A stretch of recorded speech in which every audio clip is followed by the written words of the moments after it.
Bonjour tout le monde, merci de vous joindre à nous avec votre café bien chaud entre les mains pour cette petite conférence très matinale sur un sujet d'actualité, les relations entre les startups et les grandes entreprises. Donc, je suis Liette Lamonde, PDG de Bonjour Startup Montréal et c'est un grand plaisir d'animer ce panel ce matin. Pourquoi au juste parler de relations entre les startups et les grandes entreprises ici à la conférence de Montréal? Parce que quand c'est réussi, ces relations-là, c'est un catalyseur d'innovation extrêmement puissant pour une ville. Puis on le voit ailleurs, on l'a vu à Stockholm, entre autres. Stockholm a réussi à amener l'innovation carrément dans les gènes, dans l'ADN de sa population. Ce qui fait qu'aujourd'hui, quand une grande entreprise est à la recherche d'une solution, elle se tourne spontanément vers les startups autour d'elle pour rapidement innover, rapidement trouver cette solution-là. Ce qui fait que Stockholm, c'est maintenant ici au 10e rang des écosystèmes startups les plus performants au monde. Et puis ça, c'est mon rêve pour Montréal. Hein? Pourquoi je rêve à ça pour Montréal? Parce que oui, je veux que cette ville que j'adore, que j'aime, se développe à son plein potentiel au niveau de l'innovation, mais aussi parce que j'aime les startups, vraiment. Et je sais que quand on multiplie les relations et on réussit à donner davantage d'opportunités de relations des startups avec les grandes entreprises, les deux s'en sortent gagnants. Puis en bout de ligne, si on ajoute la ville de Montréal dans l'équation, les trois s'en sortent gagnants. Alors c'est ce qu'on vise naturellement. Le monde startup, pour vous donner un peu de contexte, ça a explosé dans les dernières années. Mais vraiment, à Montréal, maintenant, on estime qu'il y en a autour de 1300 startups autour de nous. Et savez-vous, peut-être que vous le savez pas, parce que c'est ici, mais on les voit pas toujours si on n'est pas dans cette communauté-là. Ce qui est formidable, c'est que vous pouvez maintenant trouver dans le monde startup des solutions à un nombre d'enjeux incalculables qui concernent votre entreprise, votre grande entreprise ou votre PME. Quelques exemples. Comment mieux mobiliser mes ressources humaines? Hein? On le sait, là, en pénurie de main-d'œuvre, c'est super important, mais il y a un paquet d'outils qui existent par les startups d'ici. Comment optimiser ma chaîne d'approvisionnement, réduire les émissions de gaz à effet de serre, c'est un sujet de la conférence de Montréal cette année. Comment engager davantage avec ma communauté d'acheteurs. Tout ça, dans le fond, ça se trouve à un clic de vous et souvent, vous ne le savez même pas. Puis au dernier décompte, on avait au Québec 567 grands sièges sociaux. Au total, on a 5500 entreprises au Québec qui ont plus de 100 employés. Donc, imaginez, d'un côté, on a 1300 startups, de l'autre, on a 5500 moyennes à grandes entreprises. Le nombre d'interactions, il est incroyable et le potentiel de réaliser des ententes commerciales et des collaborations, il est aussi phénoménal. Donc, dans le coin gauche, les startups. Les startups qu'on définit comme des entreprises innovantes à fort potentiel de croissance, qui vont mettre tous leurs efforts pour arriver rapidement avec leurs solutions sur le marché, avec un modèle d'affaires qui vont faire que ça sera rentable, cette façon de faire. Puis, en travaillant avec la grande entreprise, ce que la start-up va gagner, c'est qu'elle va pouvoir valider cette solution dans un contexte réel, dans un contexte d'une grande entreprise, en sortir avec un contrat, en sortir avec une crédibilité nouvelle et comme ça se propulser. Dans le côté droit, la grande entreprise qui, avec les années, a mis en place plusieurs processus pour faciliter sa gestion, mais avouons-le, elle a perdu un peu en agilité en cours de route. Lorsqu'elle va travailler avec la start-up, non seulement elle va trouver rapidement une solution à un enjeu ou à un problème qu'elle vit, beaucoup plus rapidement que si elle avait tenté de le développer à l'interne, mais en plus, les équipes qui vont collaborer avec la start-up à l'interne vont se coller à cette réalité, à cette façon de penser, à cette agilité des start-up.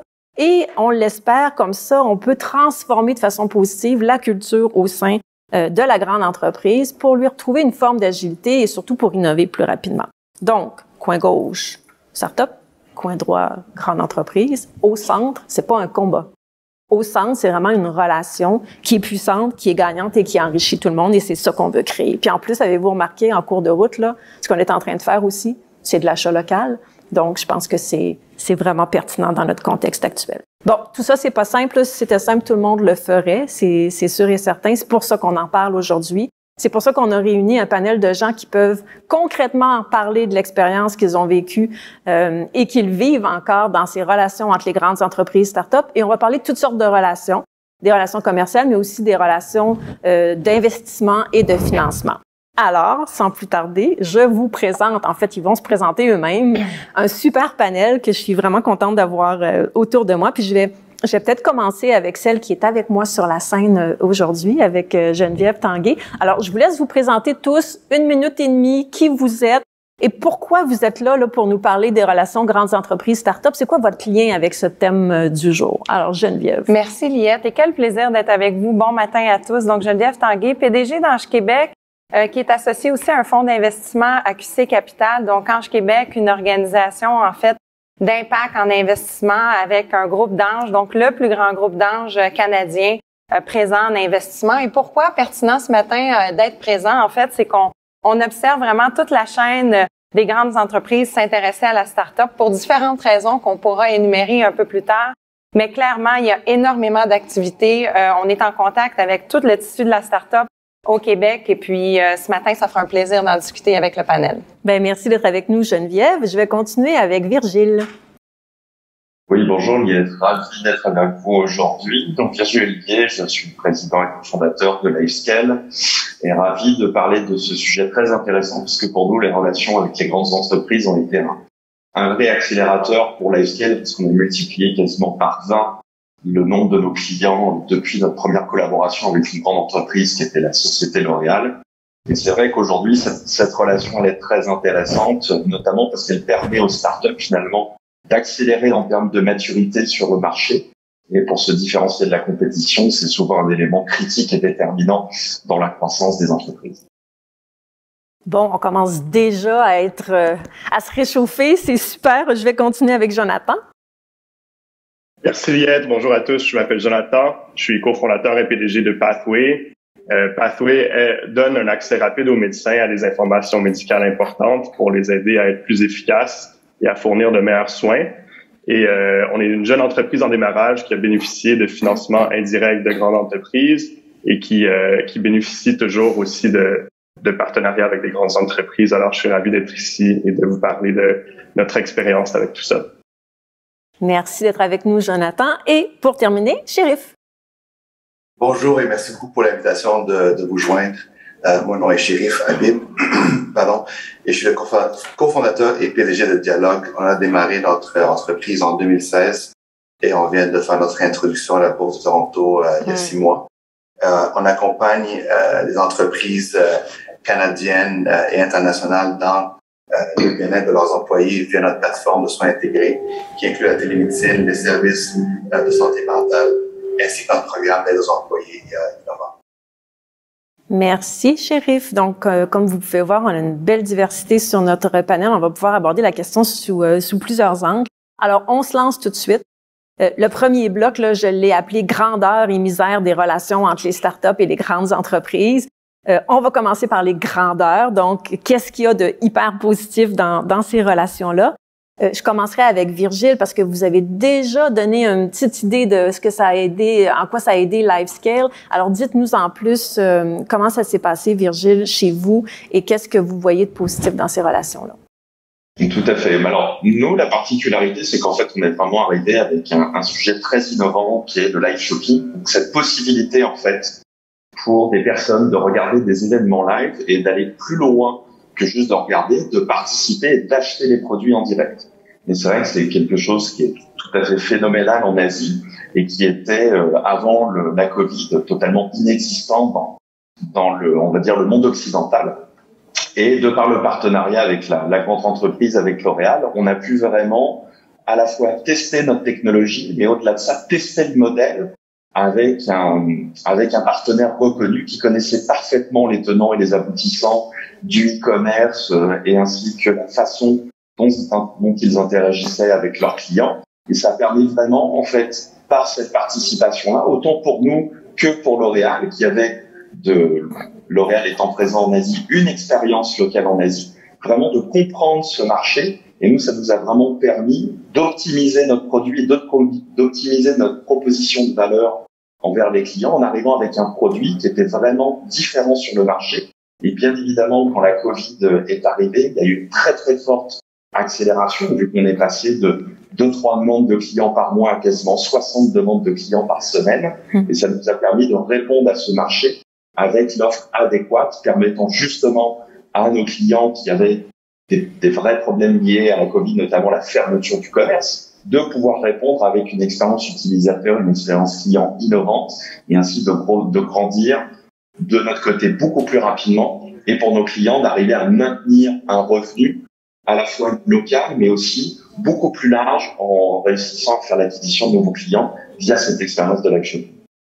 C'est un bon exemple de à quel point ces relations-là sont gagnantes, autant pour vous, la start-up qui devient tranquillement une scale-up, dans le fond, qui grandit comme ça au contact de la grande entreprise, et cette grande entreprise qui peut maintenant utiliser votre solution pour répondre à des enjeux auxquels elle n'aurait même pas pensé là avec l'arrivée de la pandémie. Je pense que, Chérif aussi, vous avez vécu au début de votre entreprise une relation comme ça qui vous a aidé à grandir puis à valider les solutions de dialogue, hein? Oui, absolument. Alors, Dialogue est une offre 100% B2B. Alors, on ne vend pas ou on ne sert pas les individus. 100% de nos revenus, 100% de notre business, c'est à vendre à des entreprises. Donc, on a vraiment la chance de compter les plus grandes corporations canadiennes comme clients et comme partenaires, les plus grands assureurs du pays comme Canada Life, Sun Life, etc. Donc ça a vraiment permis d'atteindre une très belle échelle en s'associant avec ces grandes entreprises-là. Comme Virgile l'a mentionné, ces associations-là nous permettent d'améliorer notre niveau de jeu. Par exemple, en matière de conformité, sécurité informatique, traitement des données, etc., vendre à des entreprises dans des domaines très réglementés, comme des banques ou des pharma globales, requiert un niveau supérieur de professionnalisme, je dirais. Et donc ça nous a vraiment aidé à améliorer notre entreprise. Merci, vraiment, super témoignage. Là, on a dit tout ce qui va bien, puis on se doute bien là qu'on est dans des univers un peu parallèles là, de la grande entreprise puis de la start-up. Puis quand ces deux univers-là se rencontrent pour la première fois, ça peut pas être simple tout le temps. Est-ce que vous avez des choses à nous dire sur un petit peu les misères de la relation? Puis là, j'exagère en disant misère, là, mais sur les choses qui vont être plus difficiles puis faudra qu'une start-up ou une grande entreprise qui veut rentrer dans une collaboration comme ça ait en tête avant même de commencer cette relation. Et là, je m'adresse à tout le monde s'il y a quelqu'un qui veut se jeter dans l'arène. Je sais pas, Geneviève, si... Mais je peux commencer, mais certainement nos invités ont davantage d'expérience. Nécessairement, quand on fait la rencontre entre la grande entreprise et la start-up, certains défis comme la rapidité du processus, alors que il y a des étapes à franchir du côté du grand joueur, mais la start-up dans sa culture, dans ses attentes, dans son excitation, parfois est inquiète de la progression, de la rapidité du développement de cette relation-là. Puis je vais en énoncer un deuxième qui est plus la perspective de l'investisseur, surtout dans une relation de corporate venture. Parfois, certains propriétaires de start-up vont se demander tous les bénéfices de s'associer à un corporate venture, mais alors que est-ce que ça fait en sorte que de vivre une sortie ou éventuellement de se détacher de ce joueur-là unique stratégique, est-ce que c'est possible de le faire donc dans un univers de sortie? Alors, c'est des préoccupations qu'on entend. Est-ce que vous voulez rajouter à ça nos entrepreneurs dans cette relation-là, les difficultés qu'il faut anticiper, là, qu'il faut voir venir?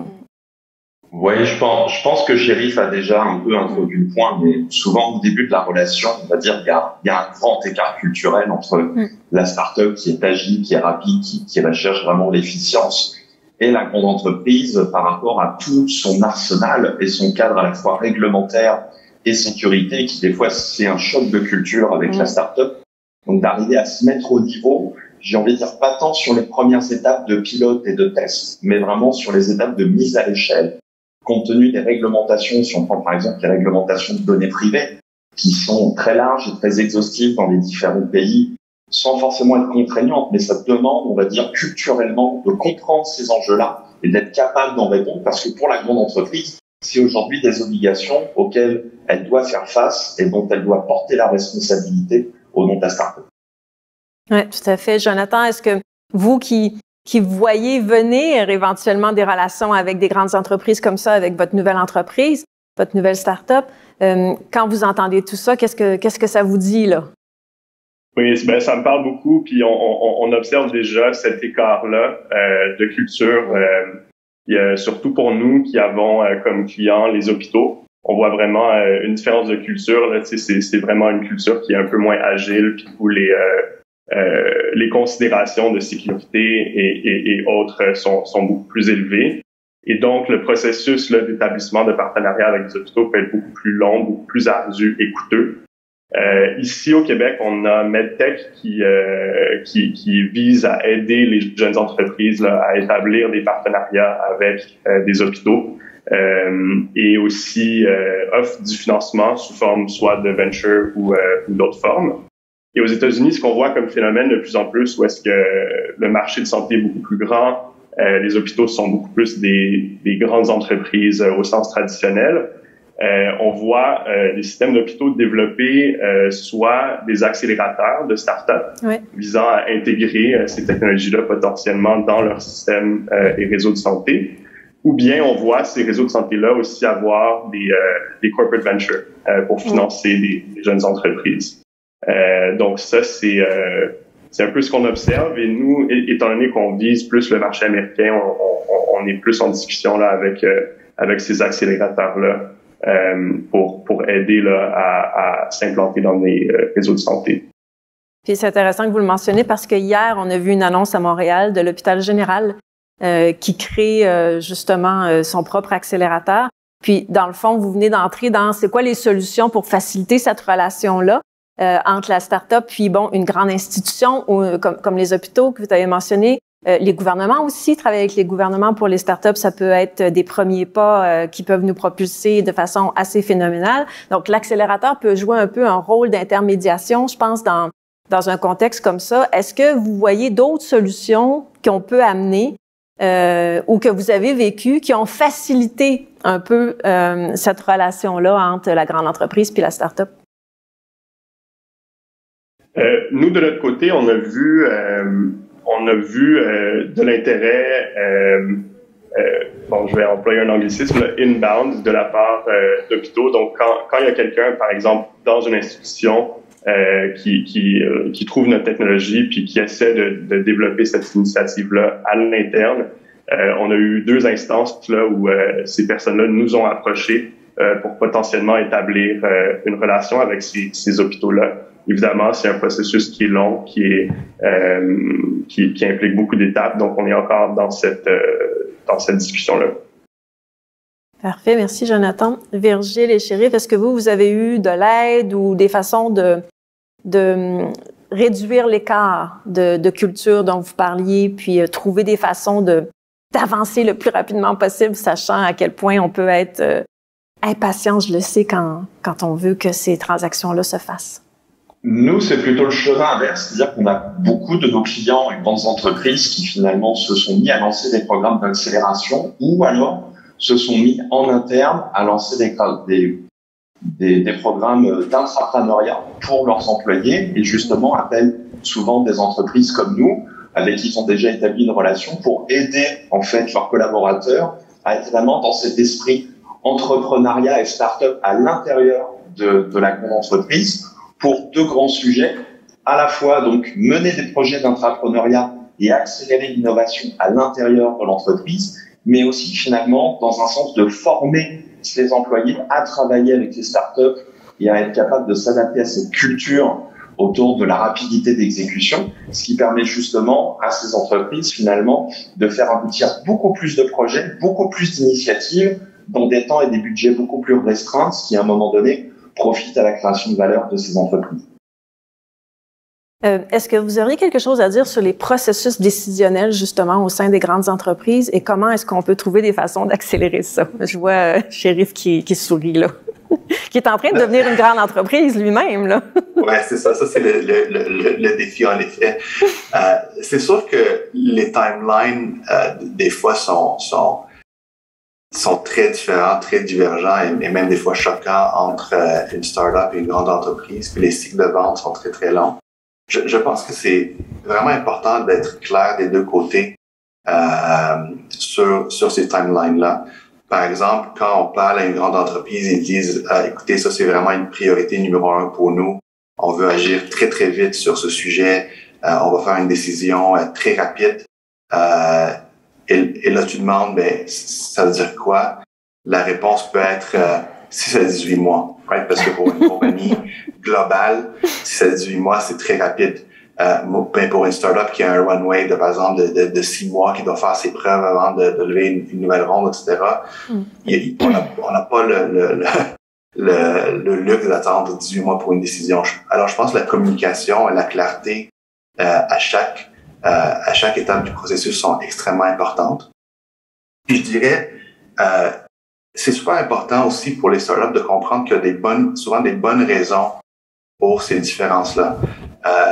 Je trouve que des fois, comme entrepreneur, on a la mauvaise habitude de présupposer des mauvaises intentions ou d'un manque d'agilité ou whatever, mais souvent, il y a des très, très bonnes raisons réglementaires, historiques.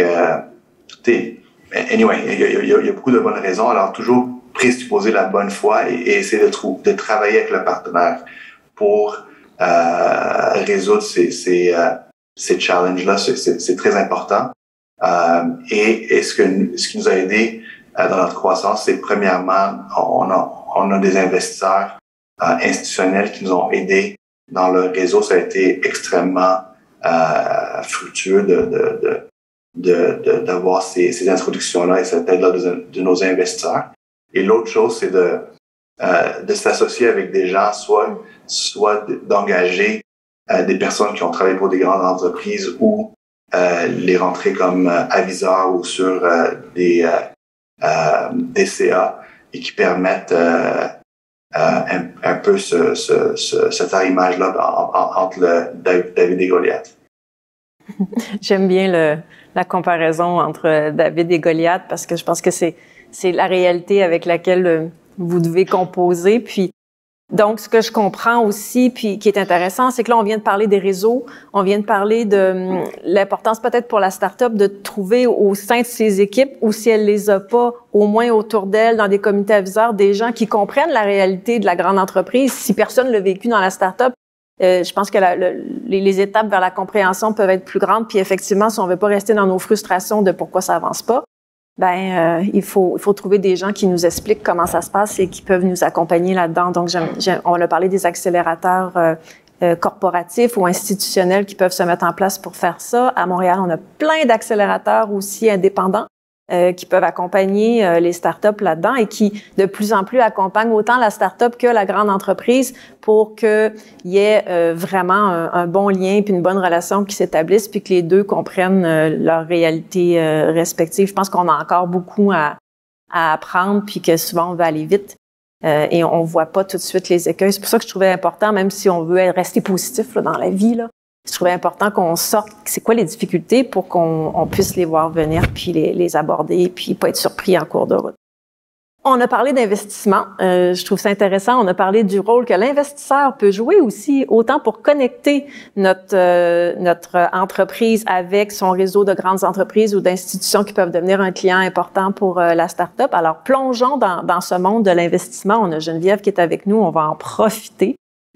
Geneviève, on sait qu'il y a de plus en plus d'investissements corporatifs qui se fait, le corporate ventures. J'essaie de trouver une traduction française. Pouvez-vous nous parler comment ça se développe présentement, ça, à Montréal? Puis comment est-ce que effectivement la grande entreprise s'intéresse maintenant de plus en plus à investir dans des startups? Et c'est parfait parce que ça fera le lien aussi avec Chérif, qui est avec Diagramme et toute l'histoire entre le besoin de la grande entreprise en passant par le fonds d'investissement. Donc, le corporate venture, comme on appelle, est vraiment une tendance de fond. Donc, je suis pas une experte, mais je peux certainement vous partager mes observations. Alors que on a les modèles, que c'était la grande entreprise qui voulait, dans le fond, raccourcir son cycle de l'innovation, faire des acquisitions, investir dans des produits, dans des façons de faire, dans des gens innovants. Je dirais que la pandémie actuelle a vraiment accéléré les besoins, alors que les grandes entreprises se retrouvent dans plusieurs domaines avec des façons de faire qui sont un peu legacy. Et clairement, comme les besoins des consommateurs ont changé radicalement dans certains domaines, on pense au secteur de l'éducation, au diagnostic médical à distance et ainsi de suite. Donc, la demande est extrêmement élevée, ce qui fait en sorte que les joueurs corporatifs s'intéressent aux joueurs émergents, veulent entrer en contact avec eux, mais veulent aussi développer à l'intérieur d'eux-mêmes toute cette culture d'innovation. Donc, on va descendre dans les nouveaux modèles qui sont bien présents du côté des États-Unis, qu'on appelle les corporate ventures. Et pourquoi, dans le fond, ça a été créé? C'est que, par exemple, il y a plusieurs exemples, mais Diagram en est un, de structure hybride, TELUS Venture en est un, parce que finalement, on comprend très bien les dynamiques, les besoins de la grande entreprise. Par contre, les grandes entreprises n'ont pas cette agilité-là de penser comme un investisseur de capital de risque. Donc, on vivait toutes sortes de relations avortées. Donc, en créant une équipe qui est intégrée en investissement à l'intérieur du milieu corporatif, mais qui est capable d'avoir un dialogue vers les entrepreneurs, un peu comme, j'ai envie de prendre l'exemple parce que Chérif est ici ce matin, mais Diagram qui comprenait très, très bien le besoin sur le milieu de l'assureur, qui a pivoté avec un investissement vers Dialogue et qui est vraiment capable, je dirais, on disait les éléments de succès, d'être capable de pivoter cet élément de culture-là entre les objectifs de la grande entreprise, la réalité de l'investissement du capital de risque qui est en soi un univers et nécessairement la dynamique entrepreneuriale. Oui, et on a donc l'exemple de Chérif. Est-ce que tu veux un peu élaborer sur cette relation-là entre un investisseur puis toi aussi, je pense qu'il est maintenant en train de faire pas mal d'acquisitions de ton côté. Comment tu vois pour intégrer l'innovation, justement, puis comment tu t'assures que ça se passe bien, là, maintenant que tu es de l'autre côté de la clôture, je dirais, maintenant que tu deviens Goliath. J'espère qu'on n'est pas là encore. Écoutez, avec Diagram, quand je parlais d'investisseurs qui ont fait des introductions, qu'on n'aurait pas vu tout seul, c'était à Diagram que je pensais en premier. Notre plus gros partenariat au début avec un grand assureur, c'était avec SSQ. Avec SSQ, on n'aurait jamais eu la chance de s'associer avec eux sans l'aide de Diagram au début. Donc ça, c'est un exemple. C'est toujours le premier qui est plus difficile parce que après le premier, donc on peut aller au deuxième puis dire voilà un success story avec SSQ, mais le premier est toujours difficile. Et le diagramme a été très très instrumental pour ça. Après ça, on a levé de l'argent dans notre série A qui a été l'idée par White Star, une série B de la Caisse des dépôts. Donc tous ces fonds-là, c'est sûr qu'ils ont des réseaux incroyables qui l'ont beaucoup aidé. Et maintenant, comme vous l'avez dit, on a fait 5 acquisitions à date, 3 au Québec, 2 à l'international.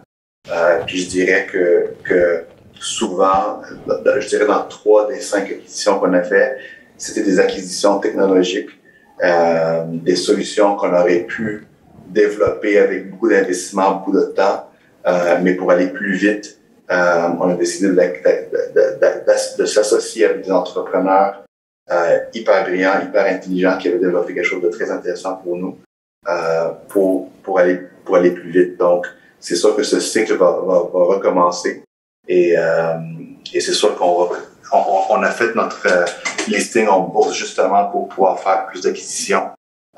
C'est une partie intégrale de notre stratégie.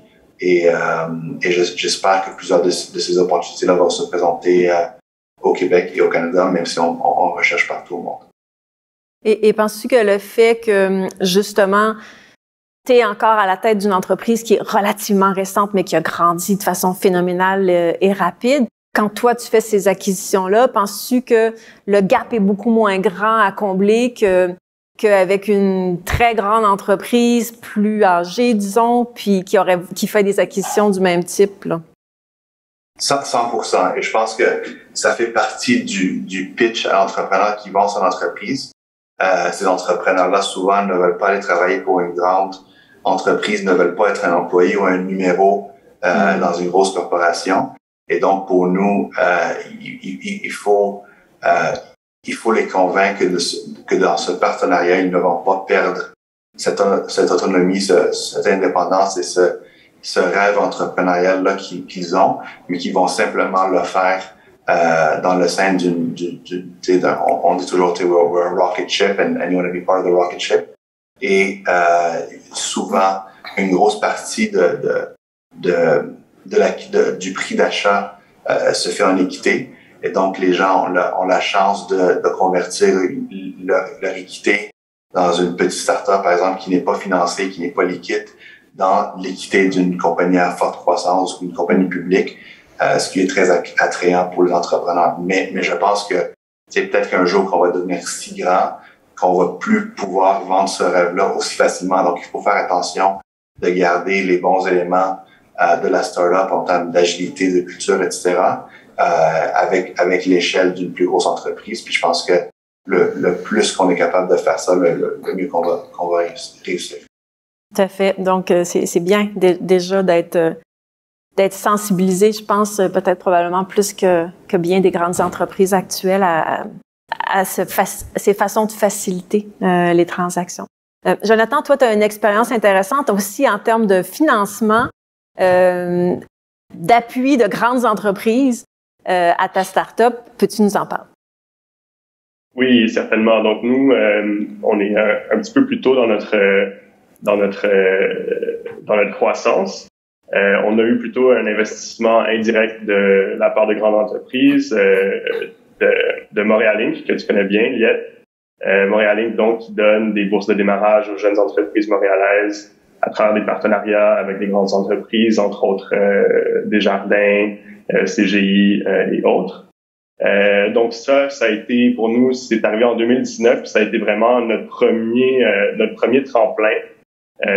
Ça a été vraiment un bon coup de pouce. Le processus aussi d'application à Montréal Inc. nous a permis de raffiner notre pitch. Puis suite aussi au financement de Montréal Inc., on a eu un mentorat qui nous a permis là de raffiner notre go-to-market et puis qui nous a aidé aussi avec plusieurs introductions à d'autres entreprises et d'autres entrepreneurs à Montréal.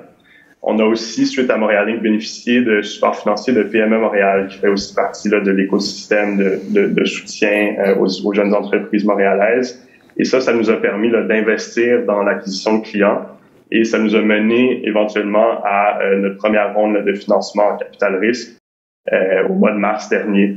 Donc, ça nous a vraiment donné un grand coup de pouce, à la fois financièrement et aussi en termes de soutien pour raffiner notre pitch aux investisseurs et jusqu'à une plus grosse ronde là, de financement en capital risque. Oui, merci, Jonathan. Deux choses que je trouve vraiment intéressantes à soulever dans ce que tu dis. La première, c'est que la grande entreprise peut être là dès le tout début dans l'appui des startups. Elle peut le faire de différentes façons. Là, toi, ce que tu évoques, c'est une forme, je dirais, de philanthropie de plusieurs grandes entreprises qui disent, moi, je vais pas nécessairement investir directement dans des startups, mais je veux investir dans une ville qui va être prospère. Donc, je sais que ça prend la création de nouveaux entrepreneurs. Et donc, je donne à une organisation, à une fondation qui est là pour être là au stade du démarrage. Ou peut-être au tout démarrage, on a moins un intérêt de la grande entreprise immédiat dans la start-up parce qu'elle va vouloir la voir grandir un peu. Puis l'autre forme que je trouve vraiment pertinente, puis là, je pense que les anges jouent beaucoup ce rôle-là, puis j'aimerais t'entendre là-dessus, Geneviève, c'est le rôle d'ouvrir des réseaux vers d'autres grandes entreprises, leur propre réseau, et de coacher, de mentorer, d'accompagner l'entreprise dans laquelle ils investissent pour l'amener à grandir. On sait bien qu'on peut pas enlever toutes les embûches, là, mais au moins essayer de rendre le parcours plus facile. Geneviève, peux-tu me dire un peu l'expérience que vous vivez chez Ange Québec là, en lien avec ces aspects-là? Alors, je pense que tu l'as bien dit, c'est au-delà du capital, ce qu'on cherche, c'est des gens qui vont s'investir. À partir du moment où on pense que ça prend un village faire émerger une start-up, on va chercher à l'entourer d'individus. Donc, alors que le joueur d'entreprise au corporate venture va valider, préciser les pivots, vraiment voir du début quels sont les besoins et être capable de développer, moi j'appelle en reverse engineering. Après, on doit avoir des individus et c'est le rôle que les anges jouent. Donc, ils ont différentes expériences, différentes compétences et c'est là tout le modèle intéressant. Donc, les anges, quand ils investissent, c'est dans bien des cas avant la première ronde, dans le fond, de capital de risque. Donc, on va les retrouver en prédémarrage. Il y a plusieurs phases avant une série A, vraiment, dans la vie d'une entreprise et je dirais que les anges, c'est le premier, donc chez Ange Québec, le premier investissement qui va donner une expérience d'un investisseur structuré. Et là, les anges vont s'investir pour amener différents vecteurs de valeur à l'entrepreneur. Oui, vraiment un rôle super crucial. Un autre, comme tu le dis, ça prend un village, donc une autre belle communauté dans notre village que sont les anges, en plus des investisseurs corporatifs. Bon, on en a parlé de plusieurs. Virgile, toi, est-ce que tu veux ajouter avec ton expérience aussi d'être en relation avec des investisseurs, en relation avec des anges qui ont pu t'aider aussi dans le développement de ta start-up?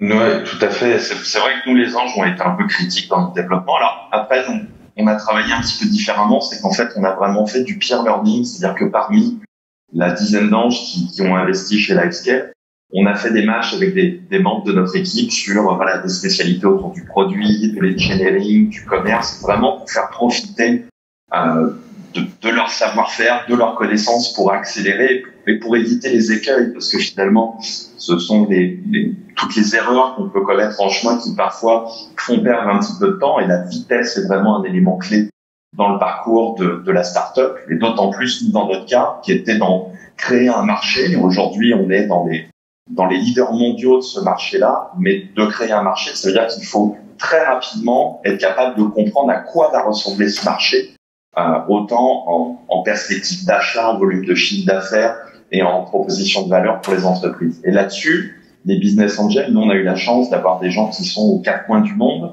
dans des industries très différentes, que ce soit du contenu, du commerce, de l'investissement, et permis comme ça de nous accompagner vraiment souvent sur des points très très techniques, et j'aime bien le terme de Geneviève de reverse engineering, vraiment de comprendre le processus inverse pour pouvoir accélérer, ce qui est clé en effet pour la série A. Et nous, on a fait tout ce travail-là sur les 24 derniers mois, justement pour pouvoir aller bâtir notre série A que l'on va faire d'ici la fin de l'année. Ah oui. Un autre super belle expérience intéressante, je trouve. On a parlé de plusieurs acteurs, là encore dans notre village. On a parlé d'accélérateurs, on a parlé des anges, on a parlé du corporate ventures, des grandes entreprises. On sait que ça prend tout ça pour faire un écosystème start-up vraiment performant. Puis la raison pour laquelle on parle des relations entre les grandes entreprises puis les start-up, c'est parce qu'on voit que les écosystèmes start-up les plus performants au monde, ils ont réussi vraiment à établir ces relations-là. Donc, d'où l'idée de creuser le sujet puis de voir comment est-ce qu'on peut faire à Montréal davantage de ces relations-là, puis d'en profiter, d'en faire bénéficier naturellement autant notre économie, mais il y a un impact économique, mais il y a un impact social aussi à plusieurs des technologies, des solutions que les startups amènent. Donc, il faut pas le voir non plus strictement d'un angle économique. Un des gros acteurs dans notre écosystème, tu l'as mentionné tout à l'heure, Jonathan, en parlant de PME Montréal, qui est le bras, dans le fond, économique sur le terrain de la ville de Montréal. Mais les gouvernements sont un acteur important. Je dirais, au Québec, ils le font de différentes façons.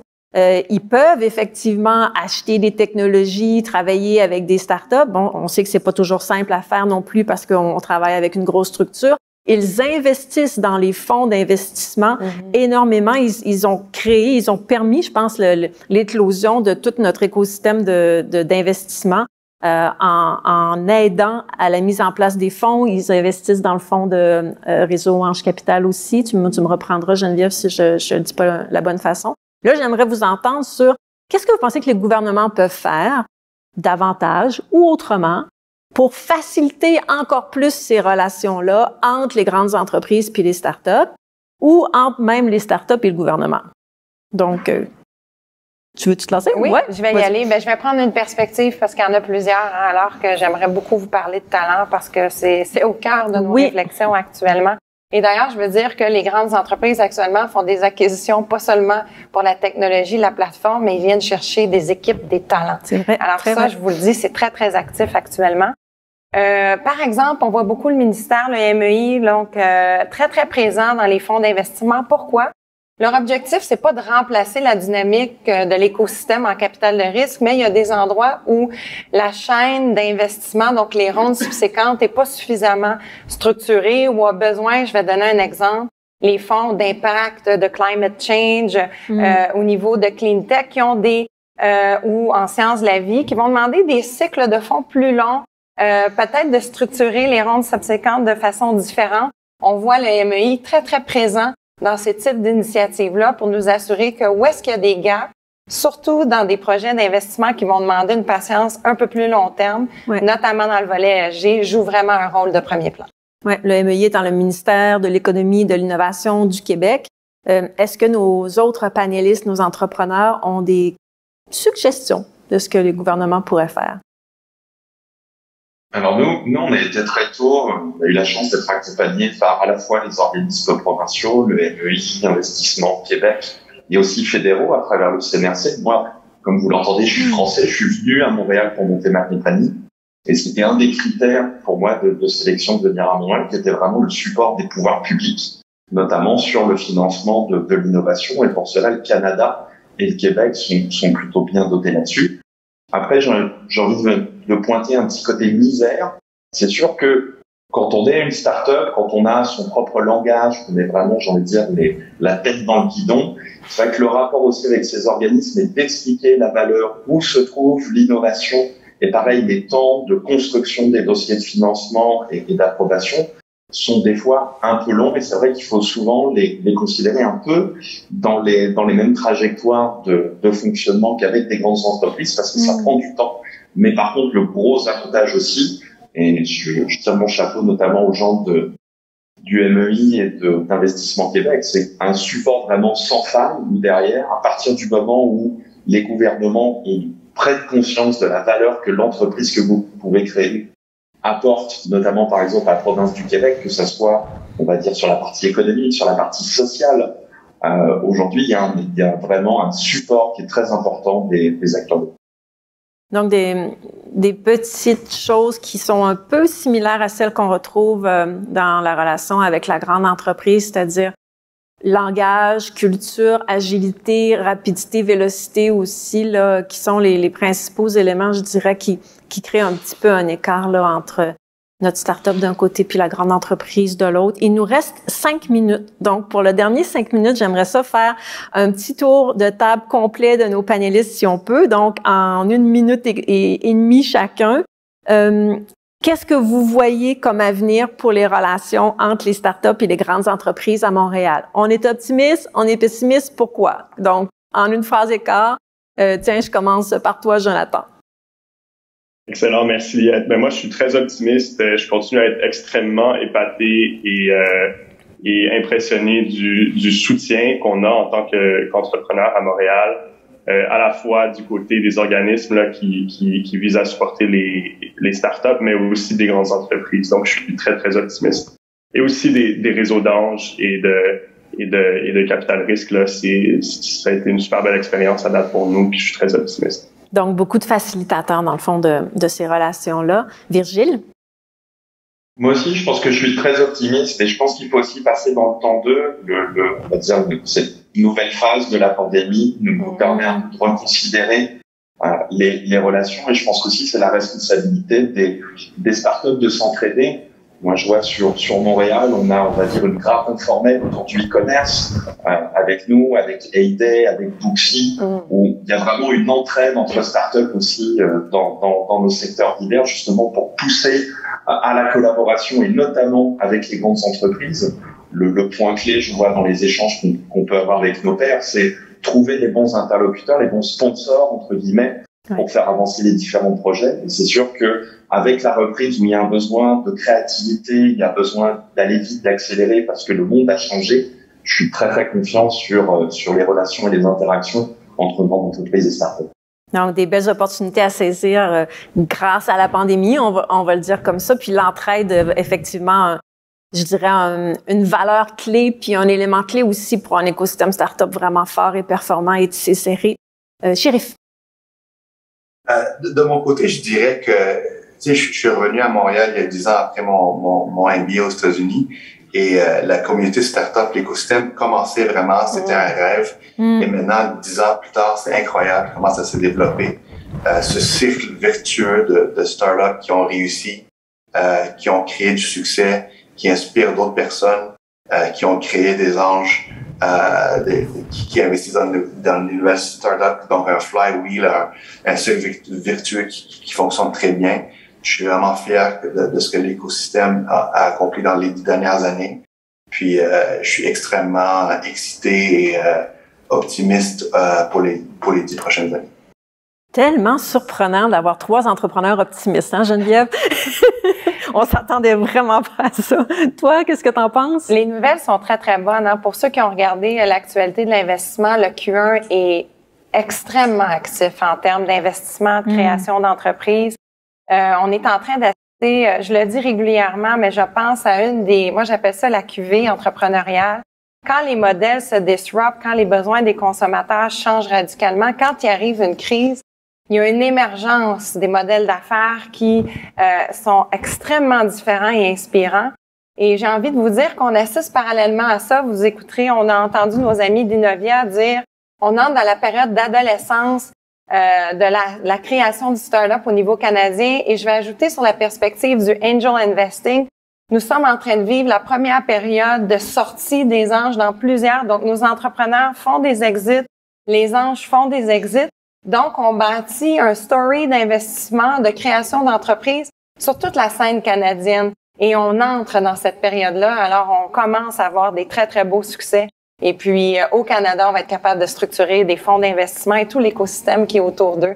Alors, très optimiste pour la suite. Ouais, avec toutes ces sorties-là, on a des nouvelles richesses qui se créent aussi, puis des richesses qui vont continuer à percoler dans notre écosystème. Puis c'est ça qui fait que là, on passe dans la phase adolescente ou quasi adulte de notre écosystème aussi. Des beaux succès qui redonnent, qui s'impliquent. Puis ça, ben, je vous encourage naturellement tous à mettre l'épaule à la roue puis à venir collaborer à cet écosystème-là qui est extrêmement dynamique, mais qui a besoin de tout le monde pour justement pour qu'on l'amène encore à son plein potentiel. Il y a encore du travail à faire, mais c'est vrai qu'on peut être fier de ce qu'on a accompli. Donc, moi aussi, je suis assez optimiste pour la suite, mais à être entouré d'entrepreneurs à longueur de journée, c'est sûr qu'on n'a pas le choix de rester optimiste, ça nous nourrit.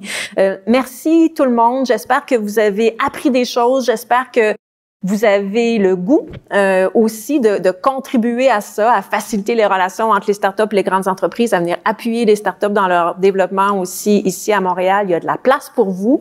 Vous nous connaissez maintenant, vous connaissez Geneviève, Virgile, Jonathan, Chérif et moi. On est sur LinkedIn, alors si vous voulez poursuivre la conversation, ben faites-nous signe. Merci tout le monde.